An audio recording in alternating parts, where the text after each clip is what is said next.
Kani-kanina lang ay formal nang nagdeklara si VP Sara Duterte ng kanyang pagtakbo bilang presidente ng Republika ng Pilipinas. Marami pa rin ang nagulat tungkol dito at nag-iisip anong game plan, anong strategiya tungkol dito. Well, I think Sara Duterte did a wonderful job of declaring her availability for the seat of the president at this time. Bakit? Yan po ang pag-uusapan natin sa araw na ito. Ito po muli si Attorney Mike Operario. Ano daw ang value ng pagdedeklara ni VP Sara para sa posisyon ng presidente, gayong alam naman ng maraming mga tao na siya talaga ay tatakbong presidente? Well, the beauty of it is that today, it is now officially declared from her. Ang ibig sabihin nito, siya ay gumuhit na sa buhangin. A line has already been drawn in the sand. At ngayon pa lang, sinasabi na niya, tatakbo akong presidente. Anong epekto nito? Now, everything na gagawin ng Malacanang will definitely be perceived as political. Even the impeachment process ay magiging political na ang larawan nito, ang picture nito, ang wangis nito. At everything that they will do against Sara Duterte right now will be linked to her desire to run for president. And that is why it seems as if Malacanang has been thrown off guard. Kaya nung tinatanong si Claire Castro, ang tanging na sabi niya lang is, good luck. She has no answer. They are not prepared. At ang mali-balita, bigla silang nag-emergency meeting because they could not make the ends of it. Hindi na alam kung anong nangyayari. Why is Sara Duterte declaring her availability for the presidency this early? Well, I think she has outmaneuvered itong mga tacticians ng Malacanang. Actually, wala naman talagang strategy yung mga nasa Malacanang. Puro mga taktika lang. At ang taktika nila, magtakip ng lahat ng mga basura na kumakalat sa kasalukuyan laban sa nakaupong presidente. But si Sara Duterte has been silent for several months. Walang comment, no nothing. And then, boom! She officially declared her running for the president. Ang epekto nito pati doon sa impeachment ngayon, ang lahat ng kilos ng mga congressman ay mapiperceive as purely political. At lalo nga sentimiento ng mga tao ay kikiling patungo kay Sara Duterte. Another effect is that now that the VP has formally declared her availability for the presidency, ang mga linyahan nito, ang alliances nito sa House of Representatives may be in danger.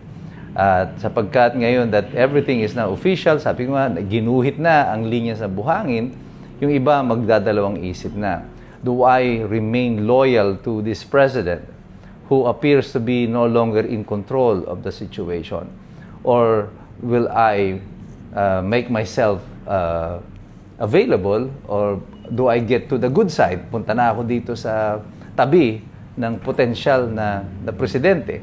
Kasi it will take a lot of effort for them to destroy Sara Duterte, whereas it will take less effort for them to be on the good side of Sara Duterte. Well, the downside for them is that habang nakaupo si Bongbong Marcos, it will be hard for them to be in the good side of Sara without facing the repercussions and consequences.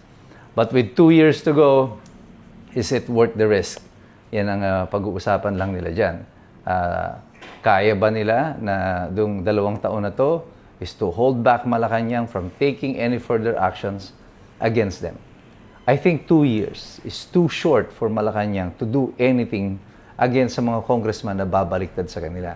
Ang pagposisyon, sa aking opinion, ni Boying Remulla sa ombudsman, is just a safeguard for Malacanang para manatili na gwardyado nila ang kanilang mga kaalyado sa kasalukuyan. Kasi alam nila dadating yung time na pag malapit na ang end ng term ni BBM, at ngayon nga, lalo ngayon, na napakaaga niya naging lame duck president, hindi na malaman talaga kung sino ang in control of Malacanang with these allegations of drug use, sex parties, at saka him being sick. Paunti ang political base ng Malacanang. And so, right now, Sara Duterte has jumped the gun. Pati dito sa pink tsaka sa dilaw, hanggang ngayon hindi sila makabuo kung sino talaga yung tatakbo. si Riza Ontiveros, gustong-gusto niyang siya.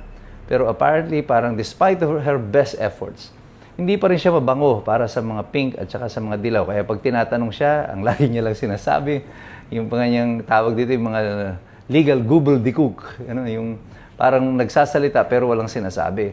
Sila daw ay nag-usap para nagkasundo na patuloy pang pag-uusap para patibayin pa ang kanilang pag-uusap, etc., etc.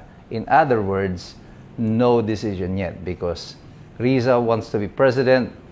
Many in the Liberal Party wants Lenny. Magkakasundo ba sila? Nobody knows. But one thing is for sure, Sara knows exactly what she wants. And she has now drawn the line. Gumuhit na siya sa buhangin. Kaya sinasabi niya nito sa Malacanang, now it's your move, Mr. President. And I think this is a masterful act on the part of Sara Duterte's camp. And lalo ito, pa-Pebrero na, paparating na ang anibersaryo ng EDSA at ng 40 taong anibersaryo ng EDSA 1. That's why Malacanang is probably in jitters right now. Kinakabahan sila. Kitang-kita mo, pati sa mukha ni Claire Castro kanina, although she is her usual na yung mataray, masungit na parang teacher sa One Ball High, makikita nyo dyan na mayroong uncertainty at pag-aalala sa kanilang mga kilos sa kasalukuyan. But tayo mga mamamayan, we will no longer be fooled. Ang taong bayan has prepared for this for a long time. Napaaga nga lang ang announcement ni Sara Duterte.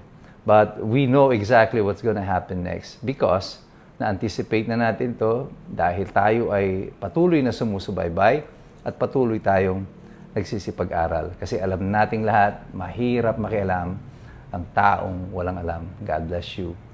God bless us all. Mabuhay ang Republika ng Pilipinas. Go Sara Duterte.